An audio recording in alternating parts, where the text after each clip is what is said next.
So in the previous module, we introduced the concept of actually recording video yourself. So taking the initiative, using a webcam, using a smartphone, using an HD cam, no matter what it was, but actually taking the initiative to start recording video yourself.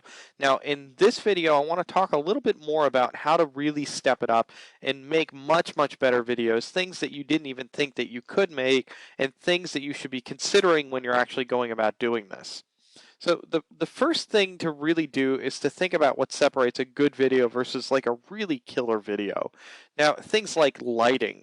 How clear is it when you talk? What's the content that you have? This is a big one. Obviously, it's bolded, it's underlined because the real fact of the matter is the separation between a good video and a killer video has a lot to do with content. So you could have really, really good production, but really crappy content, and then it doesn't matter. And then vice versa.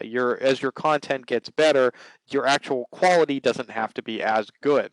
Now, there's also other things that we can talk about, like additional features, like doing a green screen or a chroma key, adding in music to your videos, adding in animation or transitions, and a combination of all of these methods. And I've highlighted one here where it's much like you saw in the UPS videos a couple of years ago, they narrated their videos across a whiteboard. And there's a lot of videos that do that. They talk through the video and then they animate through the whiteboard as they go. Now, I've seen this done manually and I've seen it done via animation. And this group, this RSA group, does a really, really cool job of it. So if you're ever on YouTube, check them out. So let's talk about what most people get wrong. And the first one that most people get wrong, especially when they're starting to talk about people lighting or product demos or actually just lighting a room, is getting the lighting totally wrong, so it's really hard to see what's going on. So to help enlighten us all as to what we should be thinking about when we're doing this, I want to highlight a method that's really standard called the three-point lighting setup. Now there's three lights in this room, so assuming that you're starting shooting the camera directly on the subject, now there's three lights that you need to set up. Now I'm not talking about having professional studio lights, but I am talking about trying to set it up so that you're controlling the lighting in a room in some way, shape, or form.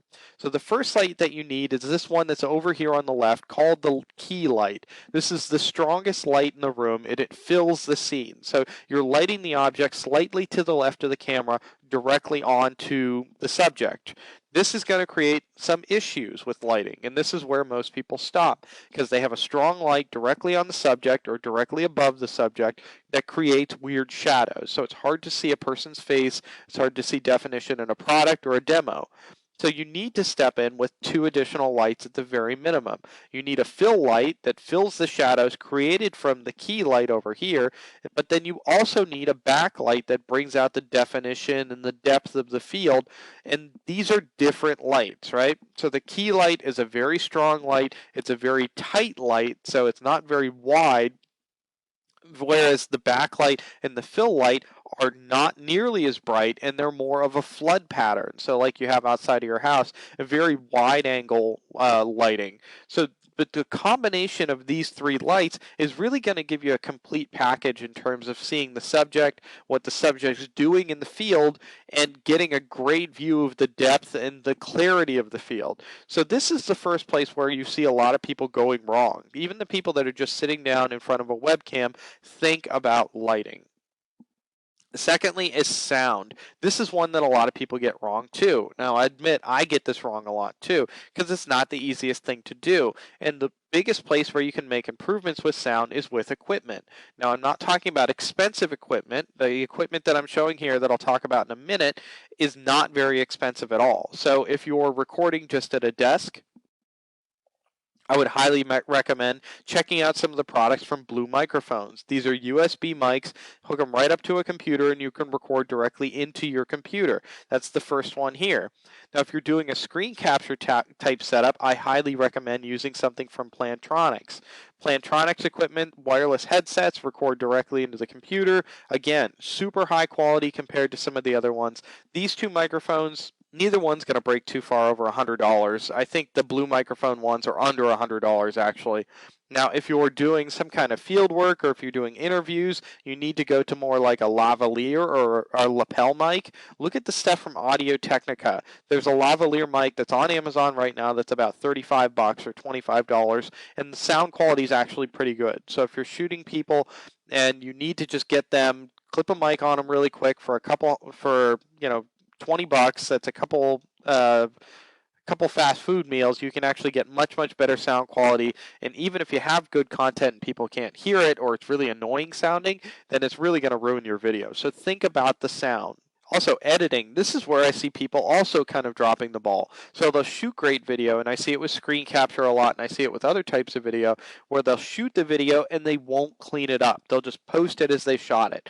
This is really important. So go back in, remove background noise, remove errors where you say something really, really stupid and you need to cut it out and splice the video back together and then process it. So go through and review your content. If you take a few minutes to edit, so if I take a 5-minute video and I sit down for 5 minutes and I edit it, maybe it ends up taking me 10 minutes total. So that extra 10 minutes that I spent is going to make my 5-minute video so much better than it would have been.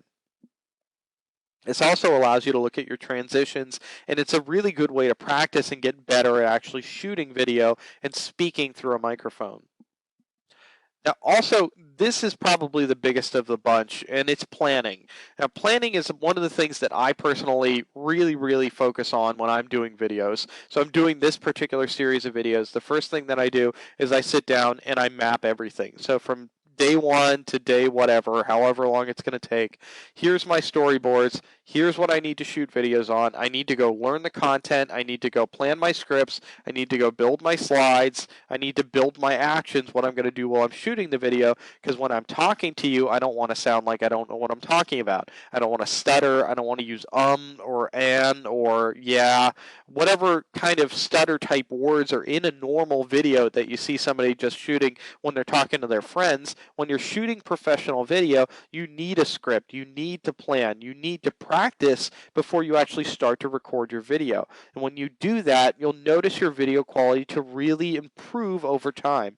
So as you do this, get in a practice of storyboarding and scripting your videos at least a little bit, and then you'll start to see that this is a better way to do it and your video quality is going up. Now, if you really want to get better, you can get more advanced and think about things like green screening or using a chroma key. And that's kind of the green background where you can overlay a video behind a video that you're shooting. So if you combine a tool like Final Cut Pro for Apple, so obviously if you have an Apple device, you can go on to a MacBook Pro and get a green sheet from Kohl's or some other store, throw it up behind you, record a video. If you light the background right and you use Final Cut Pro, they have a tutorial up on YouTube, as a matter of fact, to say, how do you go from Final Cut Pro to build a green screen in your own house? Between the tool and the time it takes and buying the sheet, you can do this for about $400 in your own home. So it's really cool because this is something that everybody else uses in the industry. You can do this at your house for less than $400. I put $400 just because I was overestimating. The software is $300, so if you already have it, that doesn't count. And the sheet's probably another $20 or $30. So this is something you could actually do at your own house. Now also, music. Music is one of those types of things that can really help a video as well. It can help start it, it can help end it, and it can help move it along. But beware of licensing issues. Now I'm sharing a link right now to Creative Commons that allows you to get to a number of websites which offer free music which you can use in videos. Just be very, very wary to read the licensing agreements on these websites. Be careful not to use something which can get you into trouble later, because if you build up a lot of views, then it turns out they have to pull it because you put the wrong music on it, then it's going to be problematic for you. And then last but not least, thinking about outsourcing your videos. So if video really, really does scare you and it's something that you don't want to do yourself, or you don't have the time to do yourself, or you can't do it at the level that you need it done, think about outsourcing it. So everybody's familiar with the Warrior Forum. There's a Warriors for Hire. Post up a video project there. Write up a bid on Elance or VWorker or Guru.com, any of these outsourcing sites, and say, I need somebody to shoot this kind of video for me, and this is how much money I have to spend, and see what kind of bids you get. Now, if you want to go directly to a freelance video website, you can go to a website like Wooshi.com. Now, I've consulted with companies before that have used this website, and it's actually kind of neat because it's a group of dedicated video professionals. So people like animators and professional video photographers are on there to do video for large companies and small folks just like yourselves. I know some of you are big folks as well, but this company is really great because that facilitates the relationship and allows you to get going with a real and true professional. So depending on any level of the scale that you're at, if you want to go really, really big, or if you want to just go a little bit cooler than what some of the other folks are doing, you could post a job on any one of these websites and or a site like Wooshi and get a real professional to help work on your video for you. And that's how you start to get to a point where you're going from just normal videos to really killer videos.